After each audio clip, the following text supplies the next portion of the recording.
Hello and good afternoon, friends. Welcome to the CEC EduSet live lecture. Dear friends, we are pleased to announce that so far we have conducted numerous lectures on Indian art, and today also we are going to talk on one of the art, that is Gandhara Art. And for this we have again with us in our studios Professor Seema Bawa. Professor Seema Bawa is renowned academician from University of Delhi, and through this EduSet platform she keeps on exchanging information.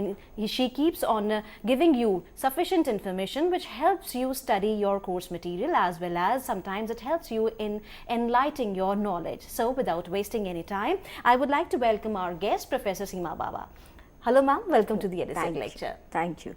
Today we're going to talk about Gandhara art. Now Gandhara art is something that is very interesting because it contains within it Greco-Roman, Persian, Indian influences, and is often considered to be a counterpart of European art, but has also led to a number of controversies. It's very prolific in terms of its production and can be found in various museums all over the world. So I feel that Gandhara art is a especially important subject to study cultural history of northwestern India during the early centuries of the Common Era. So the times of the Indo-Greeks and the Kushans and even the post-Kushana period can be read through Gandhara art in a very interesting and stimulating manner, and gives us great insights into what was happening in terms of economy, society, culture in this period. So if we were to look at the how Gandhara art is at the cultural crossroads of India, we see that its geographical location is such that it is at the crossroads of cultural exchanges. On one side you have many trade routes coming from Western Europe via Turkey, Mesopotamia, Iran, Afghanistan, and then into India through the Uttarapath. On the other hand, it is also collected to the Silk route through Yarkand and other sites, and most of the important sites of Gandhara art lie on these trade routes or around these trade routes. This is also because there are a number of urban centers that develop in this place. We have, for example, Takshashila, Peshawar. These are the areas that are developing because of trade and trading contacts with so many of the foreign traders that are coming in.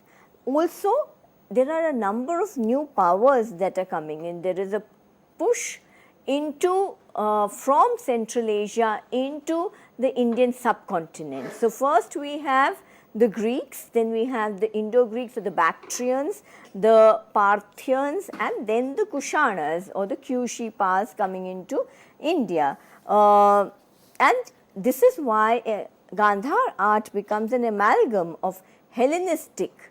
Hellenistic means Greek art outside Greece.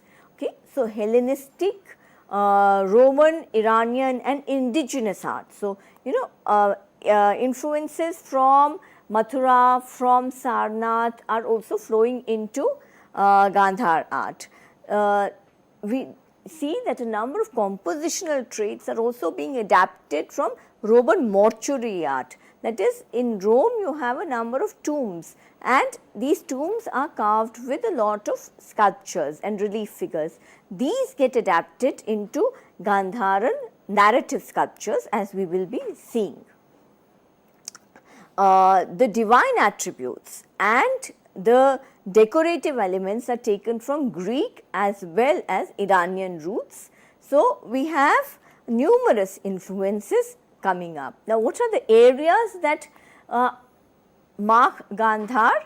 So we see that Gandhara is a geopolitical kind of region. It defines a geopolitical unit, and this is on the northwestern frontiers that include parts of Pakistan and Afghanistan, and some parts of Central Asia also. The area is not contiguous with Kushan Empire, but it is part of the Kushan Empire. Kushan Empire is larger than the Gandhar, and one of its capitals is at Peshawar and the other is at Mathura. All right. So, we have this kind of a situation where the region Gandhar becomes a kind of a geopolitical unit. We see that Gandhar is mentioned from the Rig Veda onwards. It is in the Rig Veda, it is there in the Buddhist literature, early Buddhist literature. We see that Gandhar, especially at Taxila, a lot of scholars including Chandragupta and go to study and acquire knowledge. So, it is also a educational center besides being a political center of power or an economic center of trading relations. And Gandhar keeps getting mentioned as one of the Mahajanapadas in the Buddhist literature of the 16 Mahajanapadas, and is encompasses a geographical unit that has some very important trading and urban centers built into it. Okay. But it is not a homogeneous area, there are different sub-regions within it. Okay.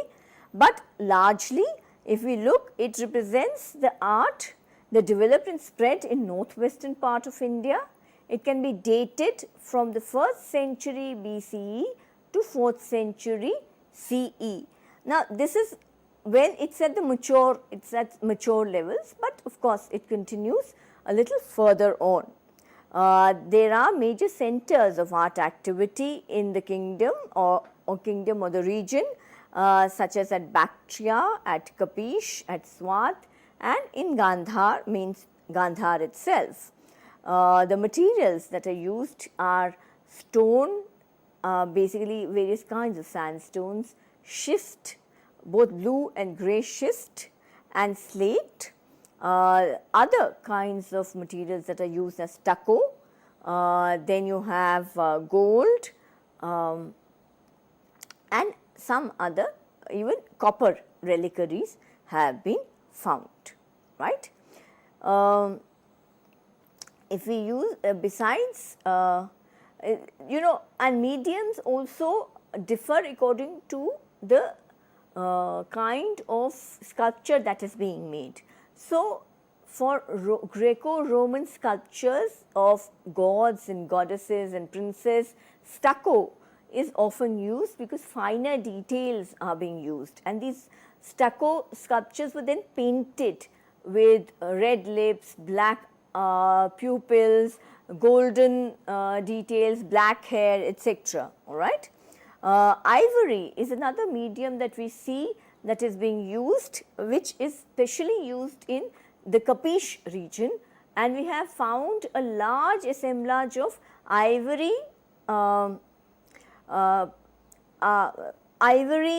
sculptures or relief sculptures from Begram. These have been found as furniture pieces in a so-called secular palace complex, which have some elements of Gandhar school of art and some elements of Mathura school of art. And we see that this art is not only for Buddhist sculptures, but it is also there for secular sculptures. Okay, we have in this art at Begram in the ivories is a preponderance of female figures. So, especially of Shalbhanjikas, of Yakshis, of Yoshitas, that is young women. All right. Stylistically speaking, Gandhar is a very distinct style because it has naturalism of form, of body, of drapery, and of pictorial scale. This is something that is borrowed from classical art. Okay.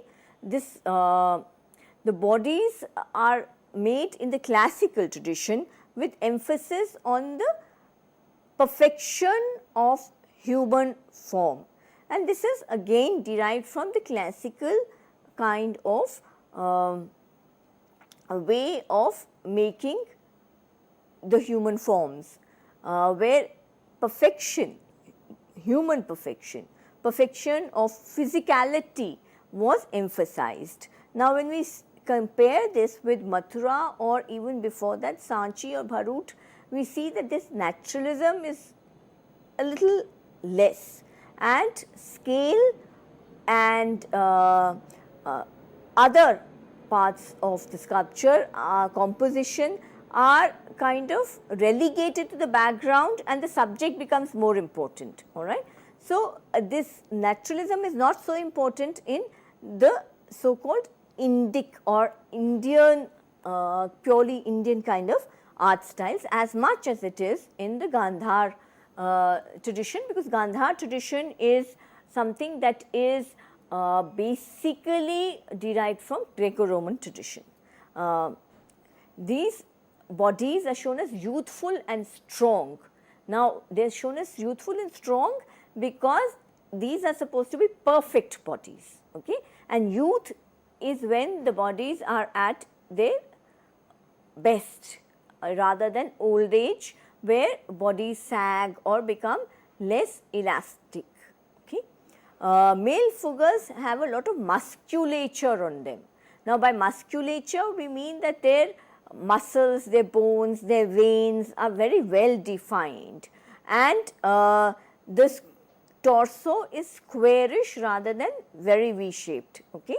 The rendering of the drapery has been borrowed from the Roman toga style, and therefore, you have sharp flowing folds, which is a characteristic feature of Gandhara art, and this is something that you must have also seen in any piece of Gandhara art that you may have come across, that the drapery has very sharp and defined folds, and the hair for especially to be noticed, because this is another distinct feature, because they are wavy curled hair and the facial features are very sharp. So, there is a very sharp nose, well defined lips, and well defined eyes, slightly open, all right. Now, the other important thing about Gandhara art is that unlike at Bharut or at Bharut, of course, we have it in architectural context, but in Mathura, in the contemporary period, we have independent sculptures also. But in Gandhar, we have very few pieces which are independent of architecture. Usually, most of Gandhar sculpture has been found in architectural context. There is a deliberate iconographic scheme or pattern that is built around one or the other architectural monument. It could be a stoop, it could be a vihar, but we see that most of this is around some kind of a Buddhist monument. And there is a standardization of the Buddha and the Bodhisattva or any other sculptures. So, in that particular region for Gandhar or for Swat or for Bactria, there are standardized features, and most of the figures replicate these standardized features. So, the curly hair, the Vitarka mudra, the way of sitting, pleats, hair, everything will be standardized, and we see that these patterns are repeated over a period of time in that region. So, this kind of very interesting established iconographic modes are present in Gandhar. Secondly, as I have said, that there is a naturalism of proportions, of scale and poses, and the composition is used to emphasize the central and key figure through a hierarchy of scaling. But that is, the important figure may be larger in terms of size. all right. Now, when we look at the themes, all right, the themes are mainly Buddhist. Okay. So, these are about the Buddha, the Bodhisattva, some narrative scenes from the life of the Buddha. These are the majority of sculptures. This is not to say that this is the only sculpture that was being made or a sculptural tradition that existed, but a lot of sculpture was Buddhist in its inspiration. The other sculptures that were being made were also some Greco-Roman gods and goddesses were also being made. So, we have Zeus, we have Apollo, we have even Athena being made. And this is quite interesting because we have, it shows that Bactrian and Indo-Greeks had and were preserving their own religious and cultural traditions and bringing them into the subcontinent when they came into the subcontinent. Okay. The other thing is that we also have portrait sculpture. So, now by portrait sculpture, we have portrait sculptures of princes and princesses, but mainly of princes. We even have portrait sculptures of the great Kushan kings such as Kanishk, Huvishk, Vima Catphysis at a sanctuary at Surkhotal. So, actual historical characters, kings were also being portrayed in Gandhar sculptures, right. We have the standing Buddha as well as the sitting Buddha, and this is quite characteristic of the Gandhar style.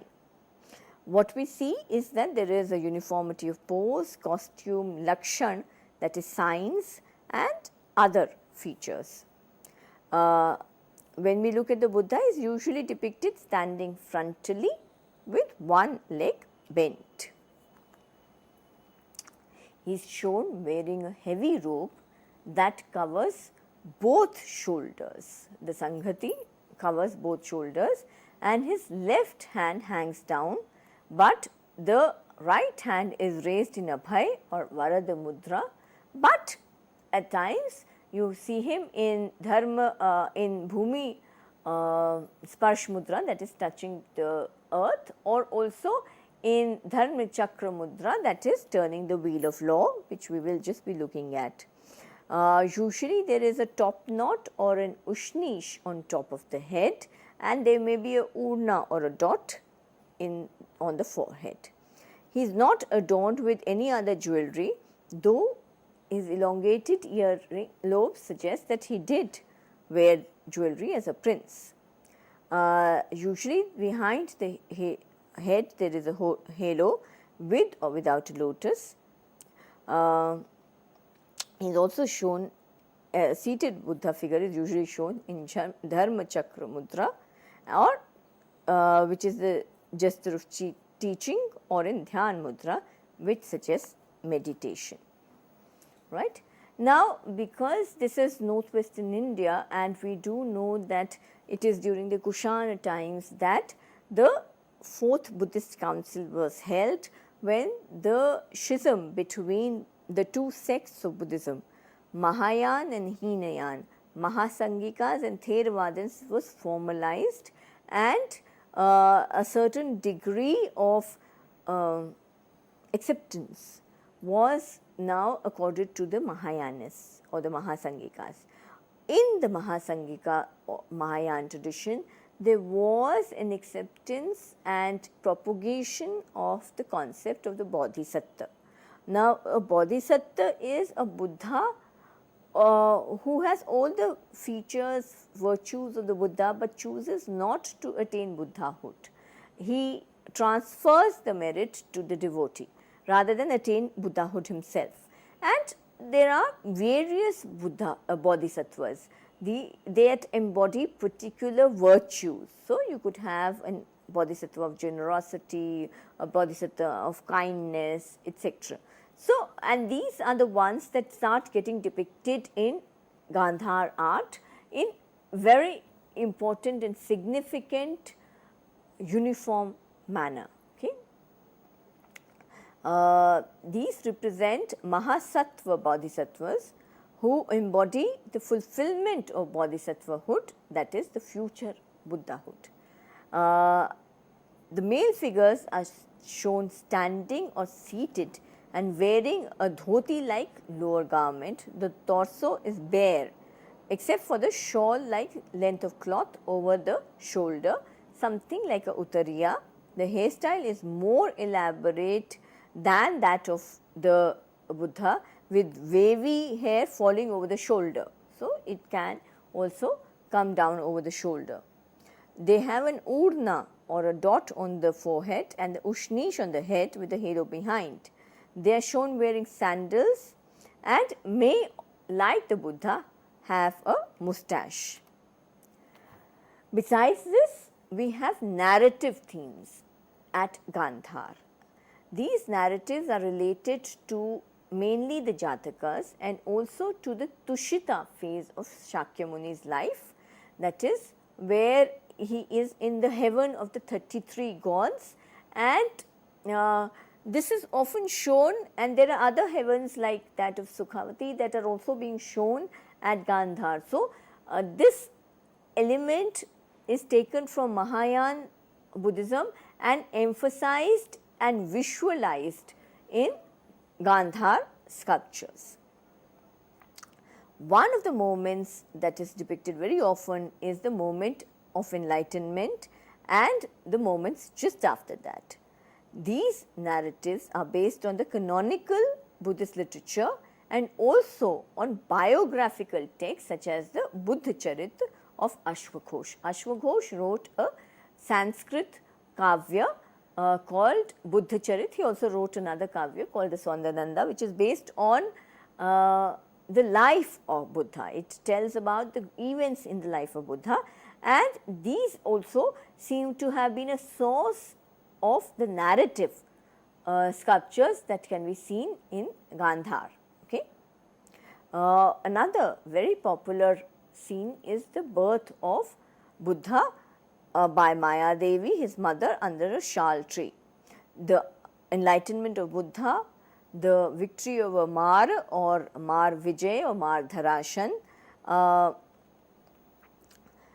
the depiction of paradise such as Sukhavati, which was part of the paradise cult of Buddhism prevalent in northwest India during the Kushan period, is especially something that is a characteristic feature of Gandhar art.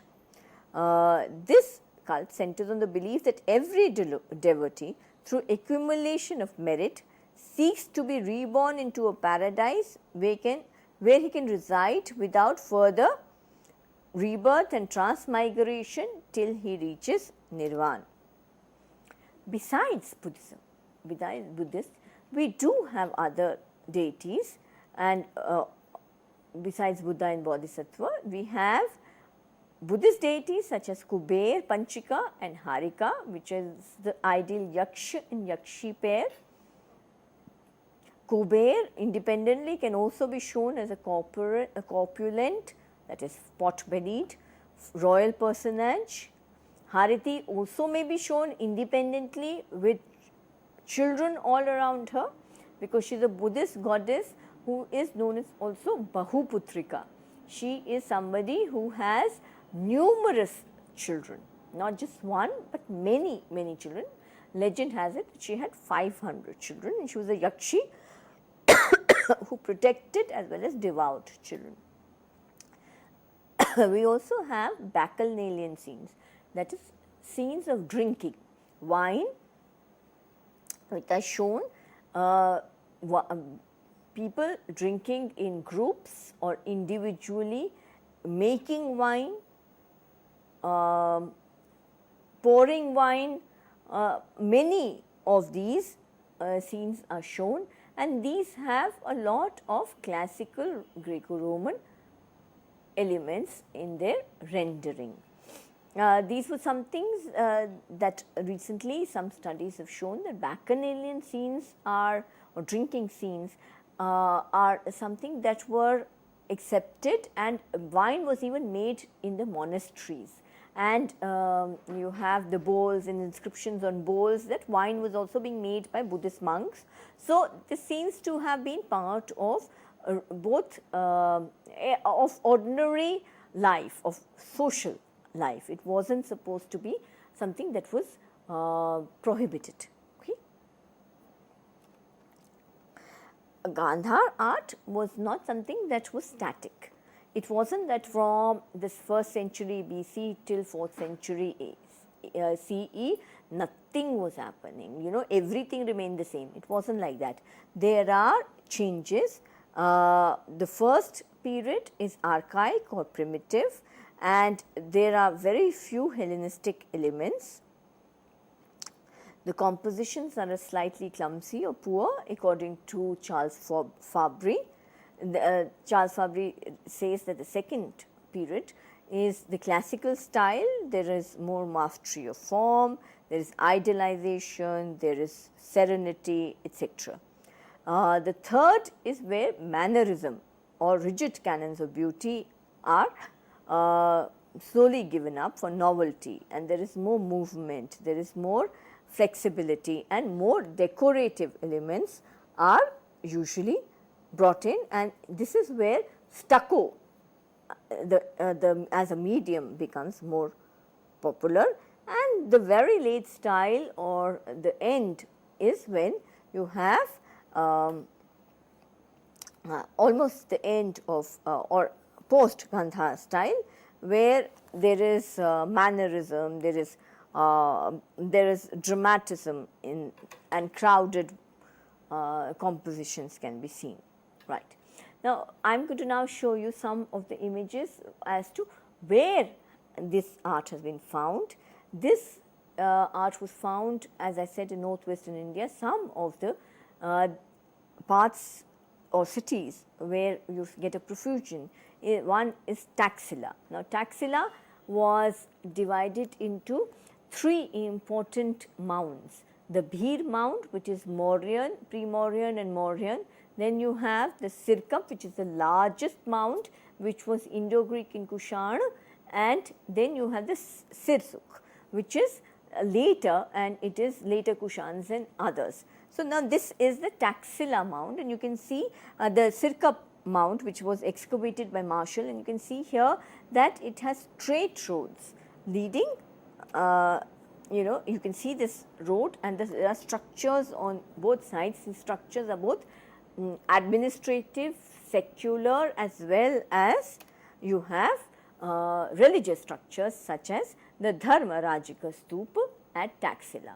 Now, the Dharma Rajika Stupa you also have at Sarnath, but this is because these represent Mahastupas, okay, and the foundation of this stupa was probably kept by Ashoka. It's Mauryan, but it was later expanded under the Kushanas, and there are subsidiary structures of monastic character around the stupas. So, there must have been a large monastic community also here. This stupa was decorated with sculptures which are Gandharan in style. Now, this particular stupa is very famous because it is called the double-headed eagle, because what you can see here in terms of decoration are the various styles, okay, of arches, of toranas, of entrance ways that are shown. On the extreme right, you can see that you have a Sanchi like torana, okay, and a very Indian torana, all right. Then you have the cave entrance, then you have the Roman kind of a facade. So, these facades of various monuments derived from various sources kind of gives us an idea about how variegated was the ethnic communities living in and around the region or the unit that we call Gandhar, and all of these contributed to the making of the art and culture of this region, which was so rich in terms of its idioms, in terms of its style, in terms of its form, and both in architecture as well as in sculpture. Other important sites are Surkh Kotal. Now, at Surkh Kotal we found a terrace structure with a stupa, but importantly we have also found inscriptions that talk about the digging of a canal by the Kushana king Kanishk, and a sanctuary or a Devalya kind of a thing of the Devakul or the members of the Kushana dynasty, and one such is that of Kanishk the first, or Kanishk the Great, who was so instrumental in creating this kind of very important corpus of art. Okay.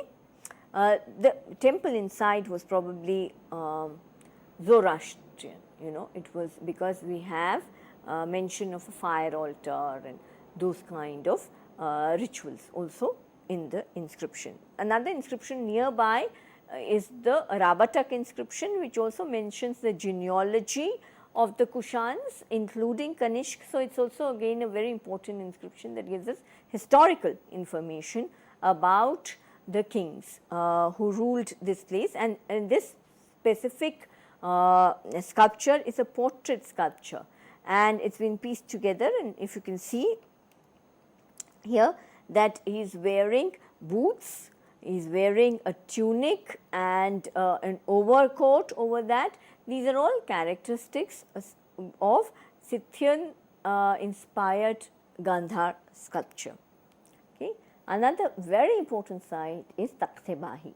Now, Takhte-Bahi also has yielded numerous sculptures which are there in Afghanistan and other sites. It consists of, it has a stupa as well as very extensive monastic remains. Just to show you how many of these were found at one point, this is the group of Buddha and Bodhisattva images collected at Lorien Tangai, which is in the Peshawar district. So, you can see that so many of these in terms of size they differ, but in terms of their features they are almost the same. Now, we come to some of the important sculptural pieces. Now, this is a very important sculptural piece because it is dated to the year 5, which may correspond to either 132 or 232 CE. Whether it is in the Shak era or we do not know which era it was dated in. Okay. So, why it becomes very important is it is inscribed. Unlike Mathura sculptures, very few Gandhar sculptures are inscribed. That is the reason why we have the problem of dating Gandhar sculptures. This is one of the sculptures that is inscribed. So, we kind of give it so much importance. Stylistically, if you were to look at it, you will see that the garments or the drapery has very well defined folds. The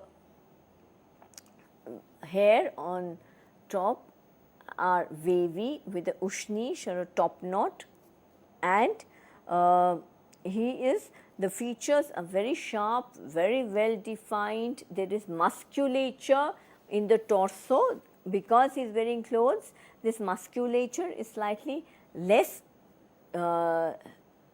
dominant, but nevertheless you can see this. On both sides you have bodhisattvas, okay, and you have other devotees as well as the lotus throne underneath. Okay. Okay. Now, again this is a sculpture of the Buddha turning the wheel of law, or the Dharma Chakra Parivartan mudra, Dharma Chakra mudra, because which represents the first sermon. This is an abbreviated composition of the same theme as what we saw previously. Underneath this, you can see there is a bodhisattva. Underneath, on the base of the throne, there is an image of a bodhisattva who is wearing a turban and halo and is flanked by worshippers. There is a halo behind the Buddha's head, and this is relatively unornamented and rather flat in its composition, and this is a characteristic feature of Buddhist sculpture, of Buddha's sculpture. Again, this is again an example of a seated Buddha, which is dated to around the 2nd century CE. You can again notice here the perfection of features, the relatively flat halo, the musculature under the body, the upper garment, the folds of the garment, as well as the very fluid contours of the upper garment. The sanghati actually goes over both the shoulders, again something that you see very often in the Buddha figures at Gandhara.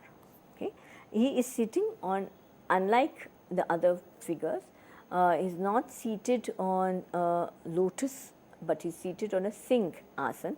There are 2 lions on both sides. These represent the fact that the Buddha belongs to he is a scion of the lion race. Okay. It also represents that he uttered the Singhnaad at the time of his enlightenment. Right. Then you have also a lot of standing figures. Now, as I have already mentioned, in standing figures, usually you have one knee slightly bent, which you can see here on the left. Here you can see the slightly left bent knee forward, and then you can see that one hand must have been raised in Abhay Mudra, the other is akimbo, and the other features are usually like that of the seated figures, or you can see where the lower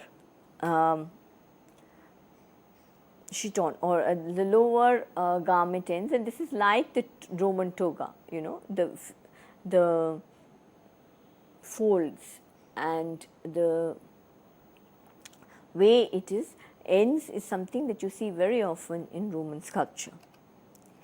Okay. This is just another version of the Buddha figure.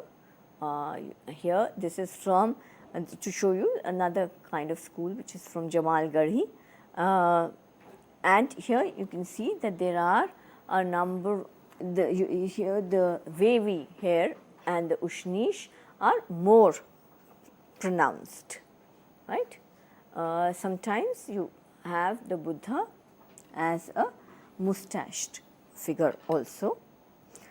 These are versions of the Buddha that I would just show you. Okay. You have worshippers underneath in this on the pedestal. Buddha is also seen not just as an individual figure, but also in a large composition.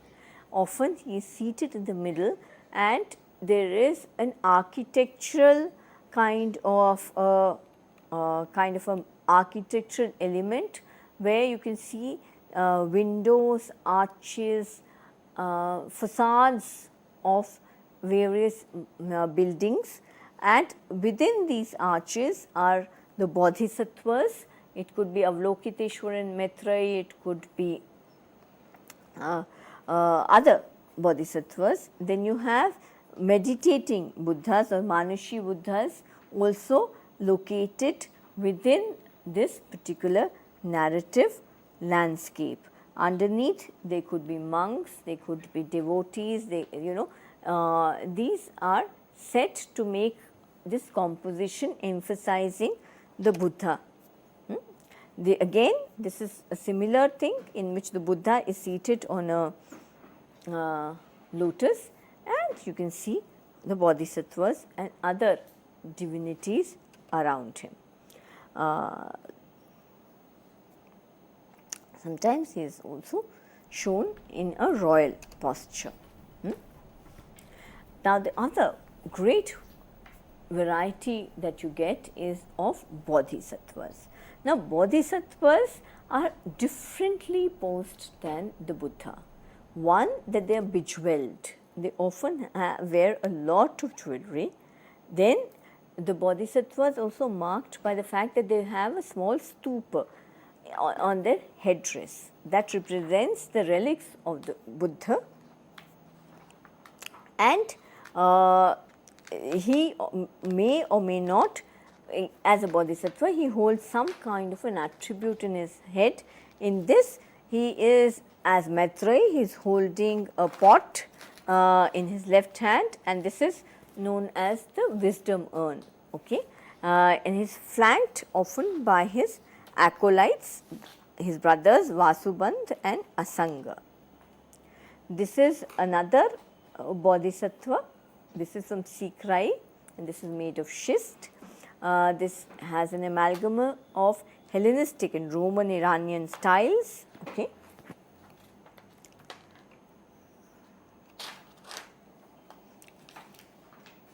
Here you can distinctly see the elements of jewelry that are shown. There are very many ways of showing the bodhisattva. This is the Sukhavati heaven that I was talking about, the visions of Buddha in its paradise. And what is this paradise? It is full of gods, deities, activity, discourses, sukh, happiness, etc. And these are all personages who can be recognized in this very crowded composition. This has been derived from partly from Roman mortuary art, where these kind of crowded compositions can be seen. To establish the historical context, we have found a reliquary from a particular stupa, which is a reliquary of Kanishk. So, we will be looking at these some more later. Definitely, we would be conducting more and more lectures so that we could be aware of more and more of Indian art, and we would like to thank Professor Seema Bava for giving her precious time. Dear friends, if you want to give your feedback regarding this particular lecture, then you can mail us at info.cc@nic.in. We would love to solve your queries the next time when Professor Bava visits us. Till then, take care, goodbye. Thank you, ma'am. Thank you so very much.